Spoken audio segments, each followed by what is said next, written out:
Avec Pierre-Alexandre Dud. Pierre-Alexandre, on le disait avec Christopher, défaite cruelle ici du côté d'Albi, et on va revenir sur cette histoire des entames qui visiblement vous ont été fatales ce soir. Ouais, cruel oui et non. C'est sûr que si on enlève les 21 points qu'on prend sur les 10 premières minutes de chaque mi-temps, on n'est pas loin effectivement. Après, de là à dire que c'est cruel, je pense qu'on a tous eu, on a eu des munitions des deux côtés. À un moment donné, c'est le pluraliste aussi qui l'a emporté. Donc je n'irai pas jusqu'à dire que c'était cruel, mais c'est sûr que c'est quand même dur à digérer parce qu'on a montré énormément de choses positives quand même ce soir.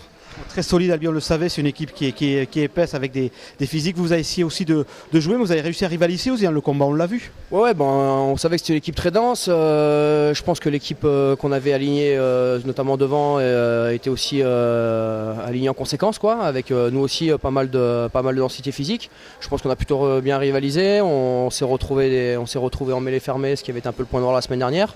On a rivalisé face à une des meilleures mêlées du championnat, donc ça c'est des points positifs. Et aussi, on a montré que dès qu'on envoyait un petit peu de jeu, on arrive à les mettre en difficulté. À la mi-temps, on voyait que c'était temps pour eux que la 40e arrive, donc on était plein d'espoir pour cette seconde mi-temps. À titre personnel, vous avez évolué au poste d'arrière, vous êtes plutôt en 10 habituellement. Est-ce que c'est compliqué de trouver ses repères dans ce type de match? Ouais, c'est un petit peu, je crois que ça c'est un peu trop vu sur le premier quart d'heure.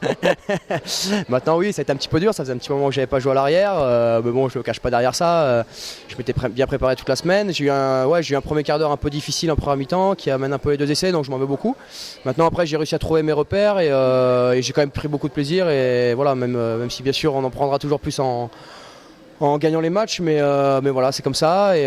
Mais oui, forcément, quand je suis passé à la 10, c'est des repères beaucoup plus simples pour moi, et c'était beaucoup plus fluide pour moi. Maintenant, je suis content de pouvoir rendre service aussi à l'équipe, et il faut savoir ranger des fois un peu la fierté pour faire plaisir et surtout rendre service à l'équipe.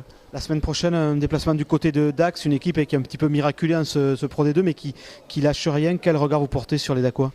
Ouais, mais justement, ça va être leur force de caractère. Je pense qu'ils ont vécu tellement une intersaison compliquée qu'ils ne vont pas vouloir lâcher les matchs. Ils ressortent de l'enfer. Pour eux, maintenant, c'est que du bonus. Donc on s'attend vraiment encore à livrer un gros combat là-bas. On sait leur qualité du jeu d'avant. On sait aussi les qualités qu'ils ont derrière. Donc c'est une équipe qui est complète, qui joue également le maintien. Donc ce sera un match hyper compliqué comme tous les matchs cette saison.